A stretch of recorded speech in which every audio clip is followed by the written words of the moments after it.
All right, so in the last video we found out, okay, Blake and Andre encounter a surf bot, and then we had the big fight there, and we found who we came with. We found the lost co-worker, and I guess I should give the co-worker a name. Where is my? Let's just call him. Let's see, lost co-worker up here in the characters. I'll name him Joseph. Off the top of my head. All right, so I don't have to look anything up. Joseph there. And so now we can kind of conclude things. Again, I'm not going to go. It seems like, you know, this could wrap up kind of nicely, or there could be something more that develops from the conclusion. The thread here is help the postal worker find the friend for $50. Okay. And so we can kind of get some ideas of what happened to him, why he got lost, how he got lost. Does a culprit have something to do with it, like a man in black figure? So let's see here. So this, I can treat this as a new hex. Let's see here. Again, I go to the main one here.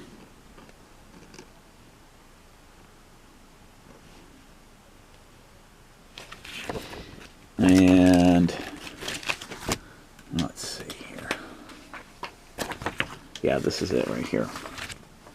This is pretty much the main one I use for most of this game. NPC reaction. So we could roll on the NPC reaction. I doubt he would be hostile. If he was hostile, then maybe something happened. Has to do with maybe a brainwashing, or he's hallucinating or something like that. He went kind of nuts. Enemy actions, again, he's not an enemy. Resolution, so we can use this chart. We'll just say we're at the same location. Let's see here. So at this point, I could just say, okay, I could do it this way, or I could do it Mythic way. I'm just tempted to kind of just do it Mythic way, since we're kind of concluding this in a way. Ended a bit short, but that might be okay. So let's roll on the NPC reaction. So 2d6.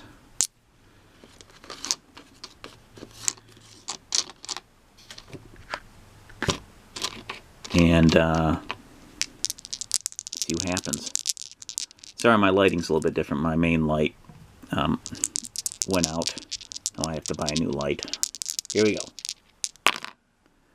Oh boy. Oh no. He's hostile.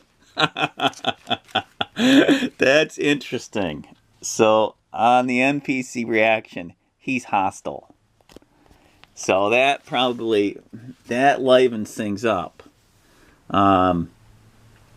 So that leads us to conclude that Joseph here he's either hallucinating or he's been traumatized, which makes things interesting. But the game might go a little bit longer than it already has. Let's see here. Gosh, you never know with the roll of the dice. So let's see here.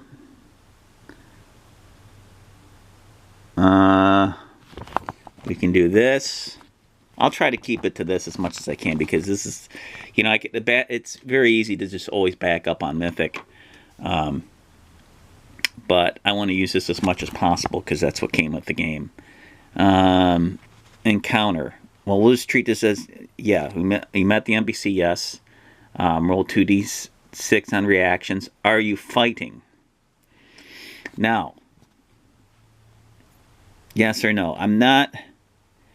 I would say yes, because look at this. You have unfriendly, and then there's hostile. If we weren't fighting, it would just be unfriendly. But he's hostile. So he's fighting, I guess. So roll 2d6 on reaction. Okay, I already did it. Roll 2d6 on enemy actions each turn. Alright. So Blake is a gunslinger in this, so he's going to go first, I believe. But since he's acting out, let's see what he does here. I roll d12 or 2d6. Let's see what his action is, at least what he's going to do, because he's got to react to something. 4. Notice the chaos was down to 3, and the next scene it's going to be up to 4 again. Just chaos went up. Okay. Grab, dex save, or lose action for 1 turn. So his action is to grab. So that's kind of a, I can work that into the story as like, that's like a traumatizing thing. Maybe he's hallucinating. Yeah. For someone to grab, that's an aggressive kind of move. So Blake senses that the guy's going to grab him like in a bad way. And let's see what he does. Let me get his...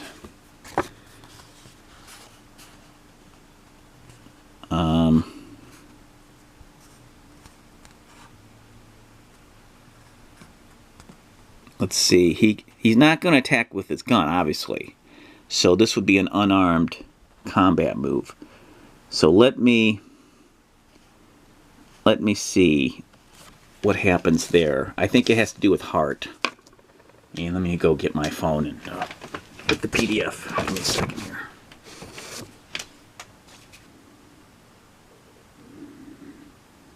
Okay, let me look up in the index if it's there. Unarmed fighting.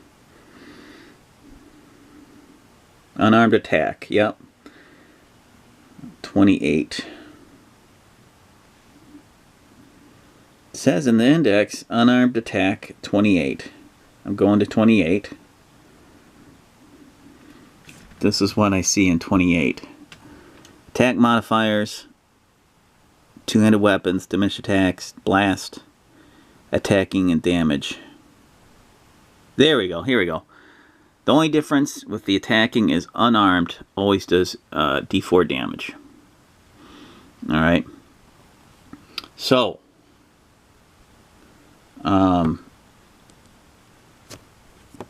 he is going to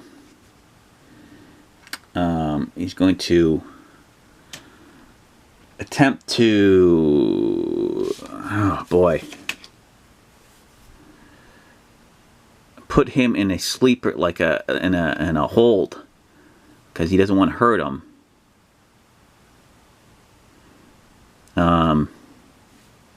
He's going to try to put him in a sleeper hold, maybe while his partner Andre attempts to tie him up. All right, so let's see here. Or something, maybe Blake might think there might be something bad about Andre. Maybe he doesn't like Andre. Maybe this things aren't what they seem to be. You know, that's always a possibility. So, but anyway, he's motivated by his money, by the $50, and he's going to attempt to do that. So he's got to roll below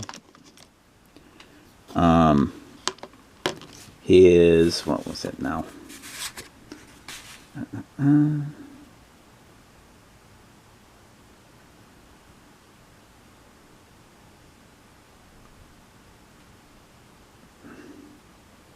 He's got to roll below his heart. I believe. So now, before I do that, I should really roll up some of his stats, since this is going to be an attacker. All right, so let me roll up his stats, and let me get back to you here. Okay.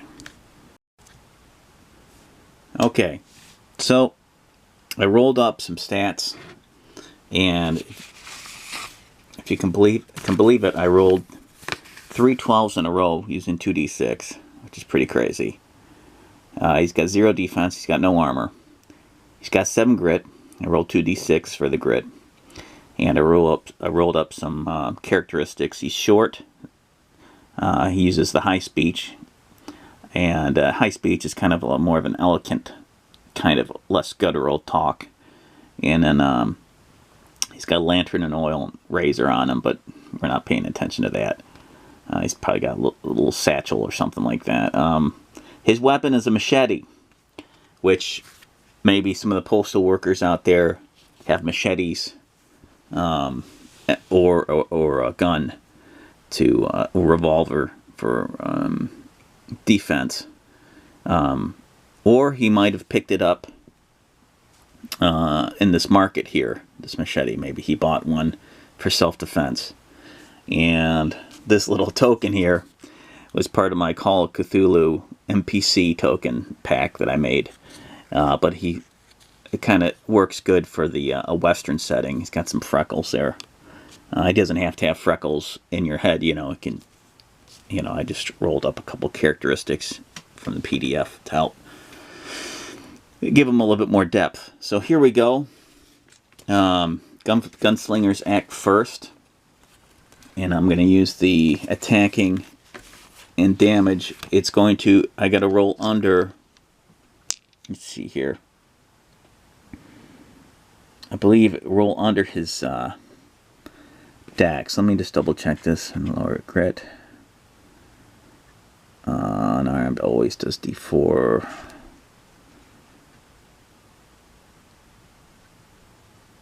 No, I got to roll heart.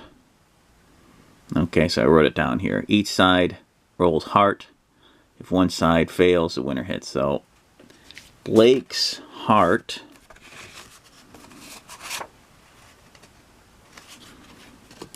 is 13, so he's got to roll under 13. I use the red dice for Blake. That's my traditional D&D dice that I use for my PCs. And he does. He rolls a 5. Alright. And let's see here. I think whoever rolls lower. Yeah. So let's see what Joseph rolls for his heart. 2! Oh no! So he rolled lower. So he's fast. He's kind of slightly fast. He was faster. And he grabs Blake instead of Blake grabbing Joseph. Okay. So does he do any damage? Again, he's just going to grab him. I'm trying to think here. I don't think it does any damage. It's just a grab. That's what I rolled up. Yeah, on this chart here.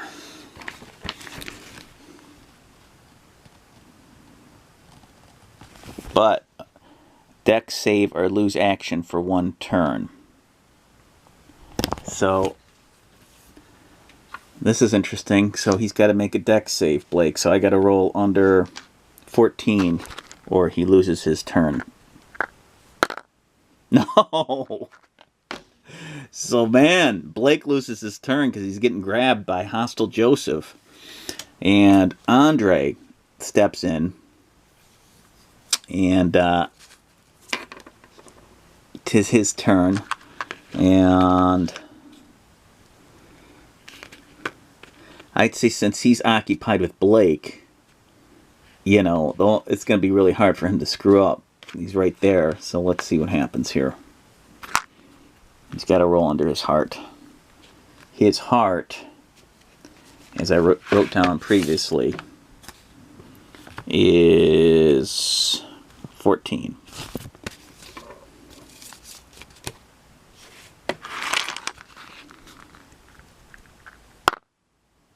Oh, meet or beat. He just makes it. And he grabs, I'll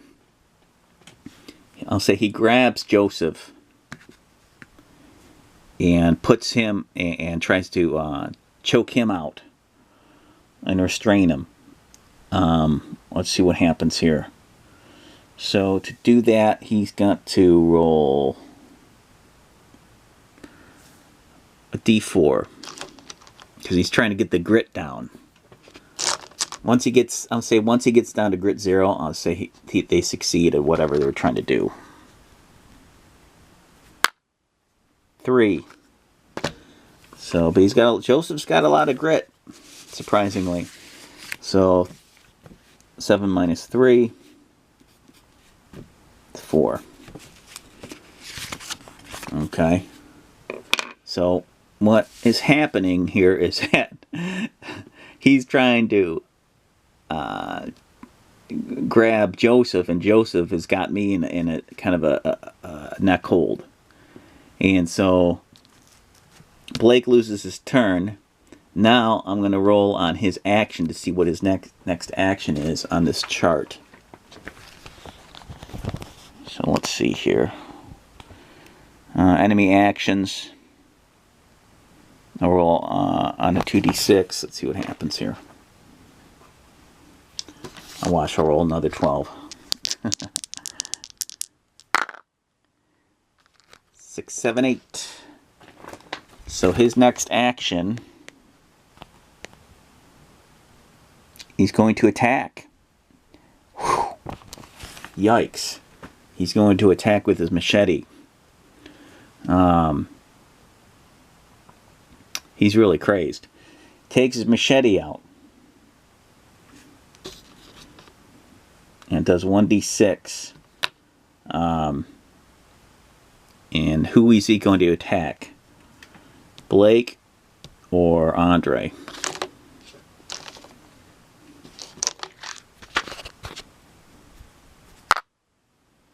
He's going to attack Andre. So Andre, they both have to roll heart. I'll give Andre the red d20 since he's the good guy side. Andre's heart is 14. Joseph's is 12. Oh man, Joseph attacks. This is a big fail here. Joseph attacks Andre with the machete on the side. He's a strong little fella. And rolls a 1d6 for damage. Let's see what happens here. Andre's only down to 2 grits. Not looking good. 3. 3 damage, which reduces Andre. Whew. Past 2 to negative. Let's go to 0, and then it would go to his, I believe it's strength. Reducing his strength to 11. That is a critical, activating a critical damage. Let's see what happens here. So I got to go to the critical damage table. Let me look that up real quick.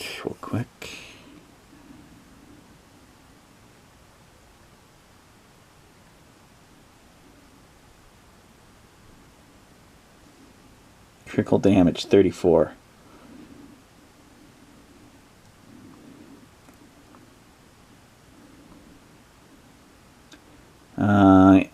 Let's roll strength to avoid. So he's got to try to avoid the critical damage. His strength, let's see right here, is now at 11. So let me roll the d20. He's got to roll under 11 to avoid the critical damage. He does. Whew! He's just barely hanging in there, though. He's pretty bloodied up from that swipe. But now it is.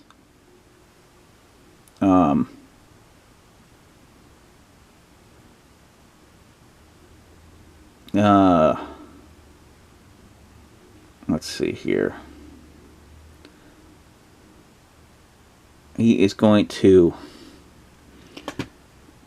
have to take some kind of weapon out, or take some kind of, do something here, because this is not looking good. This is an armed person, and he just almost killed his co-worker here that was looking for him.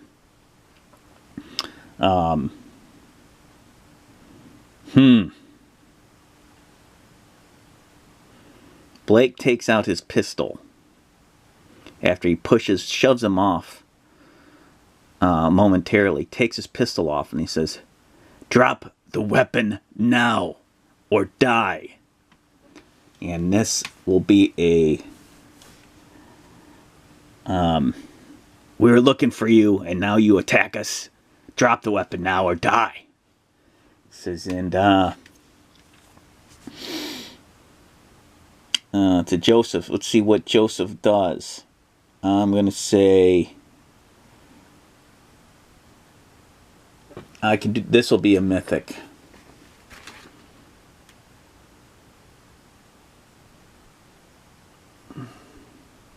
Or I can do an NPC reaction. Okay, so let's do an NPC reaction first. 2d6, see what happens. It's kind of going, kind of winging this here. Let's see.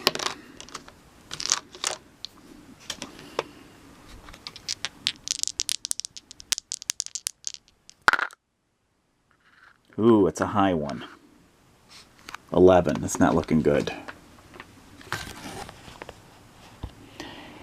Okay, it's unfriendly. Right here, NPC reaction. Unfriendly. So I'll go on the mythic. I'll choose a mythic card, since that's what we were kind of doing here. It's choosing the mythic card. Let's see what happens.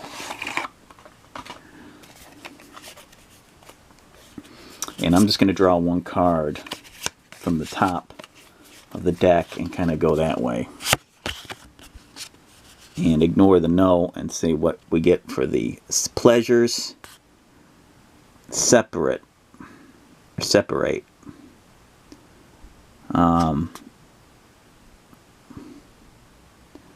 Let's see. Exotic. Efficiently. Something. I'm going to say. Okay, this chaos factor. His chaos factor's at 3. Expected. So you treat it as what you would expect. And from these words. Pleasures. So he's there. Probably about a girl. And he probably says something like, he's like, "You're here, yeah, you're here to separate me. You're here to separate us. I know you are. You're here to keep me from my woman, from my lady." Since he uses a high speech, "You're here to keep me from my lady friend, my girlfriend. How dare you?" And Blake says to that, "Well, you're going to be permanently kept from her if you keep attacking us. We're only looking for you and you try killing your friend here, Andre. Is this your friend, your co-worker?" Alright. And let's see what he says. Alright. And since the chaos is at 3,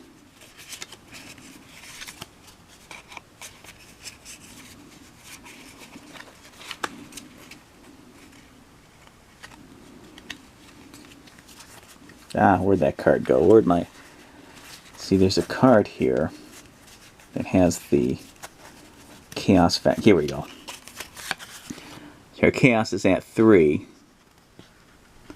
So, down 1. So,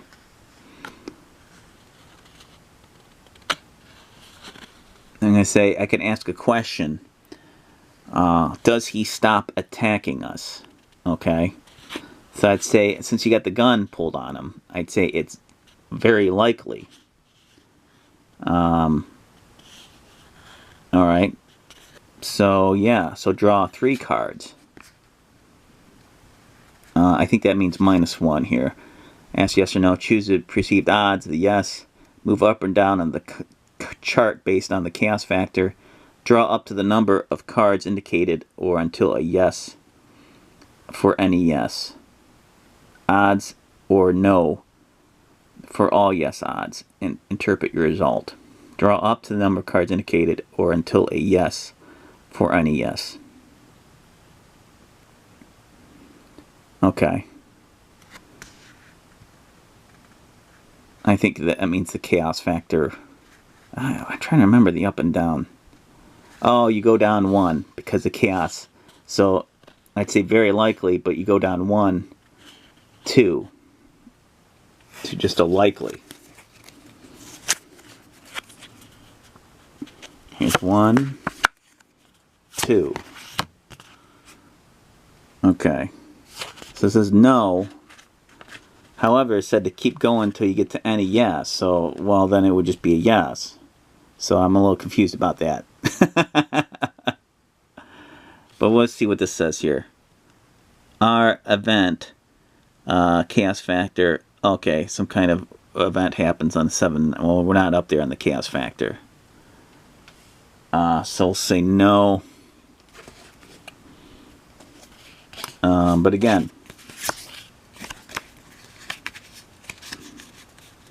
so we'll do this differently. That's kind of confusing. Okay. I'm going to use the mythic chart.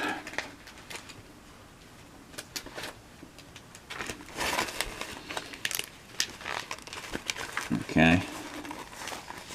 Now on the mythic chart here, pull this out a little bit. Our chaos is at 3, which is pretty good. I'd say it's very likely.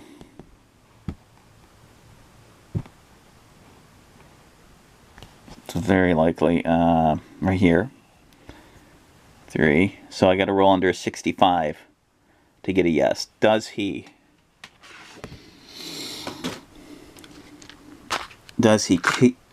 keep attacking? Yeah, but I roll under 65 is yes. So that's pretty good odds.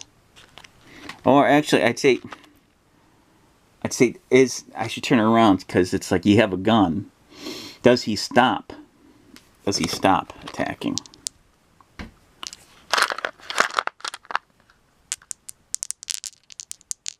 Red will be the first number. Okay, yes. Okay, he stopped attacking.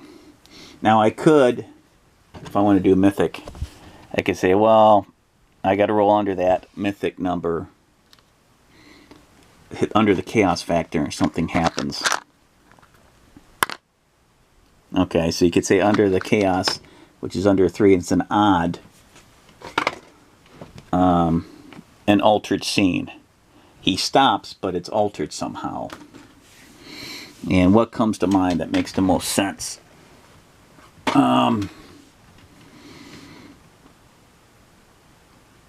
He stops, but maybe the lady, his lady friend, finds him and keeps his hand down to his side and say, "Enough! Stop it! Stop it!" Okay. But I guess that would be more of a interrupt, but altered. Okay. So that's the first thing that comes to mind. So his lady friend comes out, he stops him from from going, leave him alone. I'll just say this is the lady right here. Leave Joseph alone. Don't you see he loves me? You attack your friend Andre because of that? When we're just looking for you because you went missing. And then, well, let's see what happens in the next scene. I would say that wraps up the combat scene. Andre's badly bleeding.